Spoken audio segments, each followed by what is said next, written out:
በከባድ ትራውማ ያለፈ ሰው ለምንድነው ትራውማውን እየደጋገመ ነው የሚኖረው የሚባለው? ትራውማ እንዳልደረቀ ቁስል ነው። ለትንሽ ተች ሴንሲቲቭ ነው። ለምሳሌ ልጅ እያለሽ አባትሽ ትቶሽ ሄደ ወይም ደግሞ ጠፋ፣ ከዳሽ።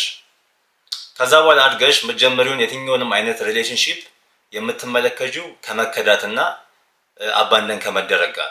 ቦይፍሬንድሽ ስትደውይለት ስልክ አያነሳም፣ 7-8 ደጋግመሽ ትደውያለሽ። ምክንያቱም ወይ ሊተወኝ ነው ወይ ቼት እያደረገብኝ ነው የሚለው ነገር ነው አይምሮች ላይ የሚመጣው።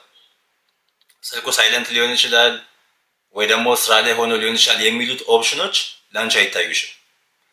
ሰው ነው፣ ስሜቱ ይቀያየራል። የሆነ ሰዓት ላይ ኮልድ ቢሆንብሽ ወይ ደግሞ አቴንሽኑ ቢቀንስ በቃ ሌላ ሴት አግኝቶ ነው ኦር ደግሞ ሊተወኝ ነው ብለሽ እያንዳንዱ በሚያደርጋቸው ድርጊቶችና አጻፎች ትነዛነዣለሽ፣ ትጨቃጨቂያለሽ።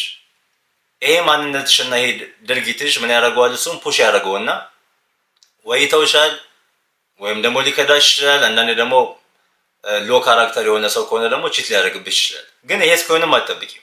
ትራማ ኤክስፔሪንስ ያደረጉ ሰዎች ብዙ ጊዜ ያንን ትራማ ራሳቸው መድገም ይፈልጋሉ። ለምንድነው? ድሮ ከነሱ ቁጥጥር ውጪ የተፈጠረ ነገር ስለሆነ በእነሱ ቁጥጥር ወይም ደግሞ ኮንትሮል ላይ ማድረግ ነው የሚፈልጉት ይህንን ነገር።